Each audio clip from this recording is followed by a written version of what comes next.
Hi there. I'm on my way, I'm making it.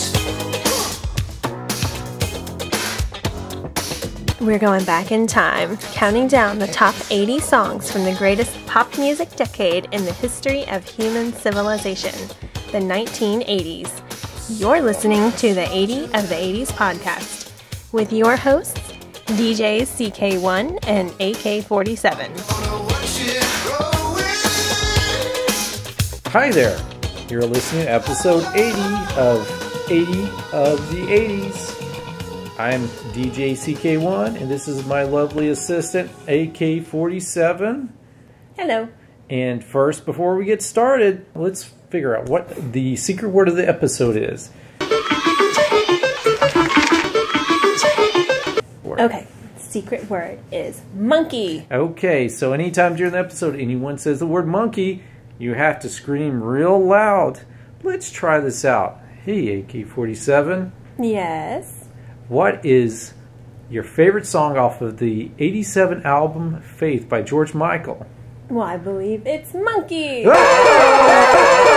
Okay, it's working and it's in full effect. That's great. Okay. I don't know why we would say monkey anytime during the episode, but that's why the Gobotron 2000 has picked as our secret word. Okay. It's a great word. Monkey. So today, our song we're going to talk about is Big Time by Peter Gabriel, which came out in the year 1986. So we just listened to the song one more time. Yeah. We went into our sensory deprivation tanks. And we listened to this, and with headphones on, so we could get the full sonic effect of these songs. And how did it make you feel? It's a good song. It's a good song. It brought me back to my childhood, that's for sure, because we listened to that a lot when I was little. So, what were you doing back in the year 86? You were 4 years old? 4. Yes. Yeah. And so you remember the song?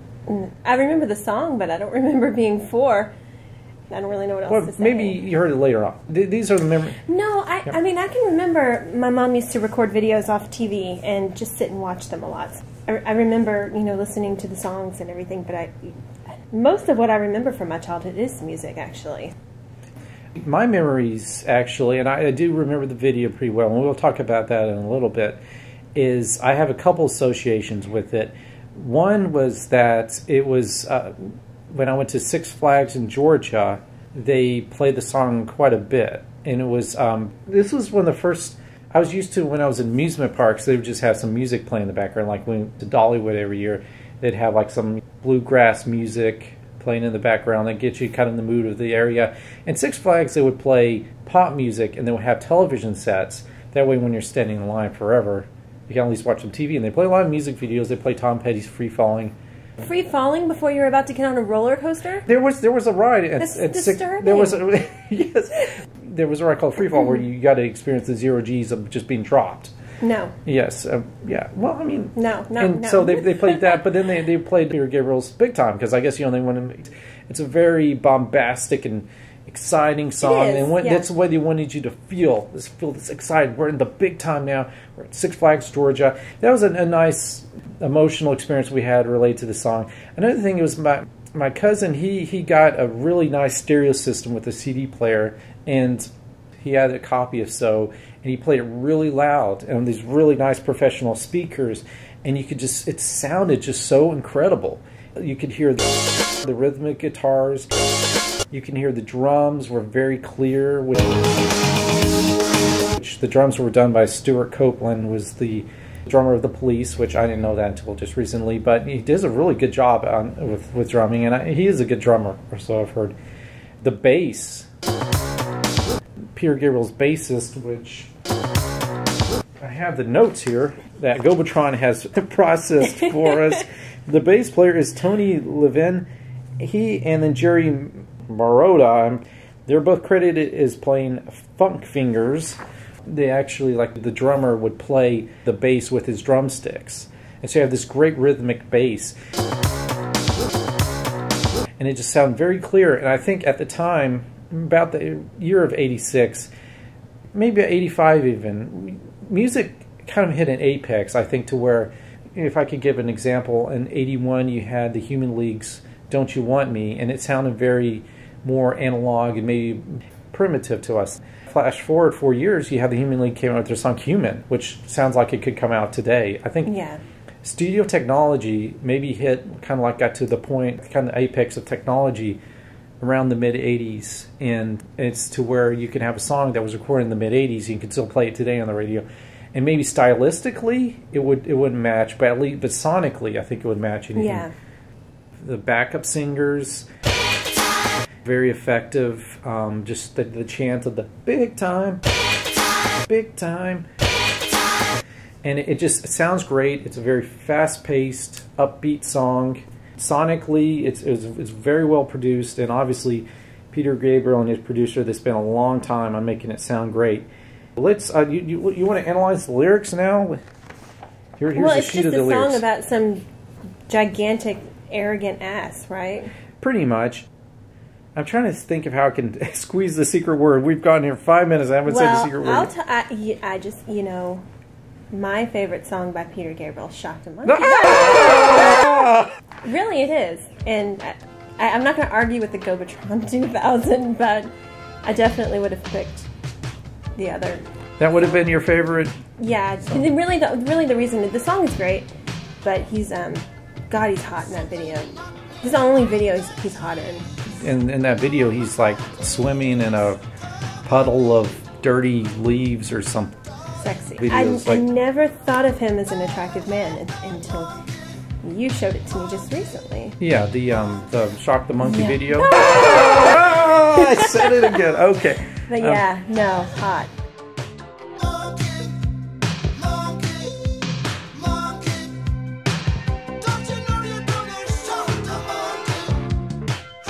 Yeah. Well, see, Shock the Monkey, it's a metaphor.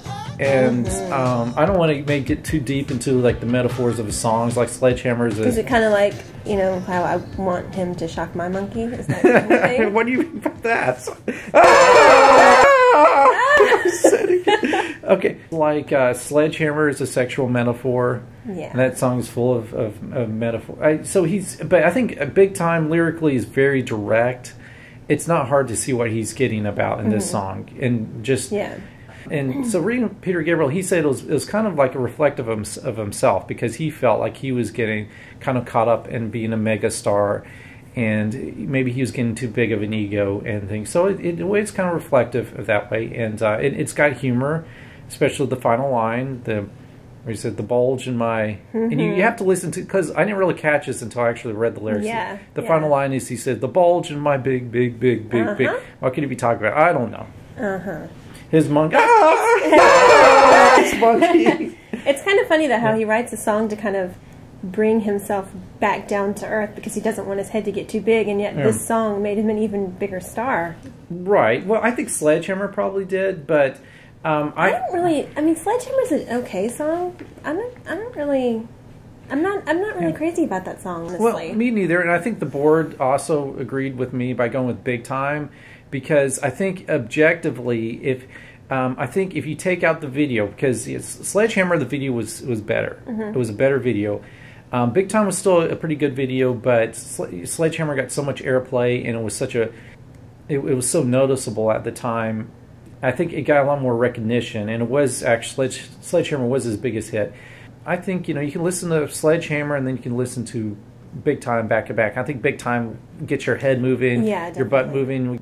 I think it's more of an enjoyable experience. So why don't we take a break in our podcast here, and we will observe the video that is Big Time.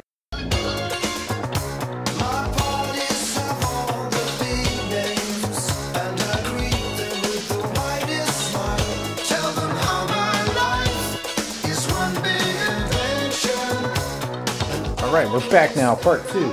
We just watched the music video there. There's a few parts of the song where he goes, or come on, like that. There's a little, and adds a little extra oomph. But visually, I remember the director saying that with Sledgehammer, they had a lot of access to Peter Gabriel, that they were able to keep him underneath a glass pane so they could do all the claymations with him. But with this video, they didn't. So they had to rely more on, they just got footage of him acting kind of goofy. Like Pee Wee Herman. He looked a lot like Pee Wee Herman. Yeah. The scene where he kind of jumps forward and it moves back, and suddenly there are like 100 miniature Peter Gabriels. Lies his head on the pillow and he turns white. It's a very stimulating video. Stimulating in what way do you? Oh, visually. Visually stimulating. Yeah, Visually. because there's a lot. Yeah, mentally stimulating too, Yes. right? Yes. Yeah, oh, absolutely, absolutely. And you have to think if it was a claymation entirely, or was it? Yeah, I think it was mostly claymation, Wow, but because there you was a have few to- shots where they used some computer. Well, claymation takes a long time, so Yeah. as quickly as it was moving, it must have taken forever. So it's impressive. Yeah, it's a fine piece of art. So, and I wonder if they were going out. There was a shot of him where he's saying, "I'll pray to a big God, kneel in a big church," and he's sitting on a throne. And it's very similar to a Talking Heads video, Road to Nowhere, where it shows David Byrne doing pretty much with the same pose. And I wonder if the same director or had something to do with that, or if there was inspiration behind that. He does kind of remind me in this video a little bit of David Byrne, also of Pee Wee Herman. Well, I wonder if he it was like acting, really goofy. I'm sorry. Yeah. Yeah, That's he fine. was acting very goofy. With the bow tie, kind of goofy and nerdy. Yeah, and, just him acting like a goofball was pretty great. yeah, and maybe it's because he is making fun of himself. And I kind of, people often think of Peter Gabriel as like a serious artist and stuff, and I prefer him when he does act goofy, and he did that especially back with his days with Genesis. I'm going to just go on and talk briefly about his albums. This was off of the '86 album So, which was his best-selling album. And I think with Peter Gabriel, I think for me, it's every other album I find to be the most enjoyable. His first one that came out 77, I believe. His first 3 albums were self-titled. Actually, his first 4 albums were self-titled. And the first one is known as Card. That one, I really enjoyed that album. It's had some great moments on it, like Here Comes the Flood, the first track, Moribund the Burgermeister. And I think these are probably songs you haven't. Not familiar with, No. which is great. I can play them for you later.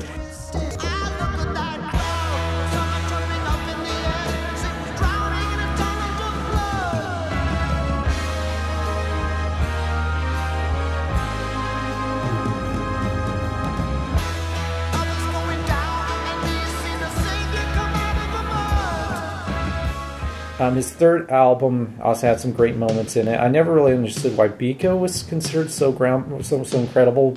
I think that's Biko's probably my least favorite song off of that, but it's got some good stuff like Games Without Frontiers, and I don't remember. And the first track, Intruder, which I used to when I made a Halloween compilation. Do you know that song about the burglar intruder, the creepy song? And okay, that's a great Halloween song.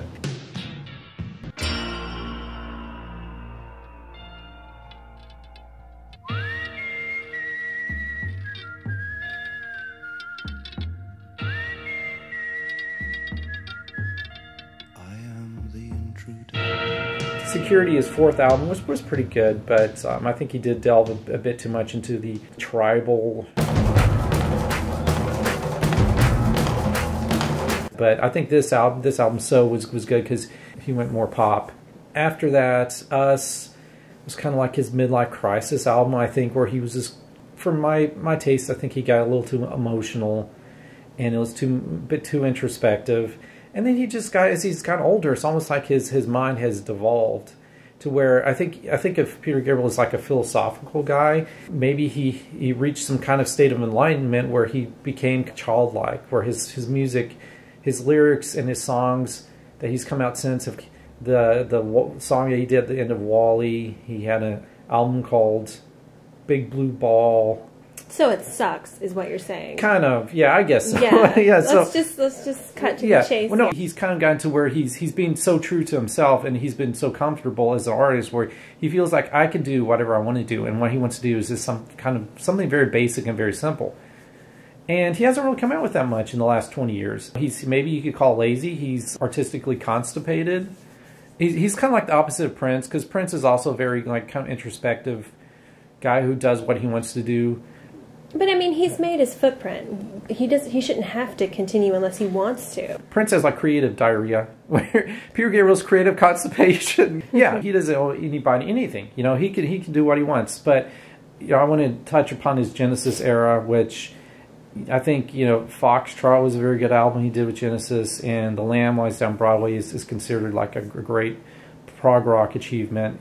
People, they always talk about Peter Gabriel versus Phil Collins. Which do you prefer? You know, I think I would have to school myself a little bit more before I really answered that, because obviously growing up when I did, I'm more familiar with Phil Collins. I don't know. I think I would prefer Phil Collins as well. The Genesis albums that came out right after Peter Gabriel left, the 4 ones that came out, Trick of the Tail, Wind of the Weathering, and then there were 3 in Duke. Those are like the 4 best Genesis albums.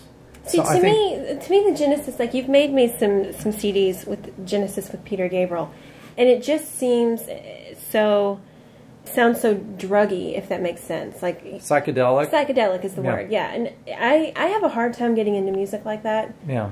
When Phil Collins kind of stepped up, and I think he has a great voice, but it just seems more fun and kind of happy to me. Yeah, he's like a happy trumpeter. Yeah, maybe I would say Phil Collins just because of the style of music. I think I like that better. Genesis still did prog after Peter Gabriel left, but I think it's almost was stronger because the keyboardist, Genesis keyboardist Stanley Banks, was kind of the leader of the band for about 4 albums or so, to where, and he was kind of like the chief songwriter, and I think they came out with some of the most interesting, or musically, that was their best period. You know, it's hard to say, because I like Peter and Phil, and so it's kind of like, you know, different flavors. And as for the druggy thing, ironically, I don't think they ever use drugs. I haven't heard anything about it. It sounds that way. It's just because he's a weirdo. He's a bit of a weirdo. Well, and I can respect that, but I think it was just the style of music. I just, not that it's bad, but it just, if you're asking me what I prefer, I'd definitely say Phil Collins, you know? Yeah, it's the 70s art rock, prog rock, so. Mm-hmm. I want to say, like, you like Shock the Monkey, right? Okay, Shock the Monkey. That's your favorite. Yeah, I really disagree with the Gobotron 2000. Okay, I really do. I think my favorite Peter Gabriel song would have to probably be something from the 70s, maybe Moribund the Burgermeister, or Here Comes the Flood. Games Without Frontiers that came out in 1980, but that was a pretty good song too. So those are kind of like runner-ups to Big Time. But I think Big Time's a song you can listen to it over and over again. It doesn't get old. It always kind of gets your foot tapping. Yeah, foot tapping. Foot tapping. Your fun. Hips shaking. Hips shaking. Yes, it's funky, but it's not too soulful. One thing about Gabriel's voice is it's got grit, but it's not too bluesy. It's just a really great fun song. Everybody, you guys, go listen to it now. Yeah, listen to it. Yeah. Episode. All right, we have to wrap this up so we can go have a big time. Yes, and I'm going to have to edit that out. Why? Big time. No, yeah, we're going to. What are we? You can chop my monkey. So tune in later for the next podcast. We're going to hear what the number 79 song of the 80s, number 79. So until then, I'm DJ CK1 and AK47. All right, and I need to come up with a good sign off. Thanks for listening to the 80 of the 80s podcast. Questions, comments, email us at 80ofthe80s. That's 80ofthe80s@gmail.com. Like us on Facebook or subscribe to our YouTube channel. That name again, 80 of the 80s. Until the next song, this is AK47 thanking you for your power play.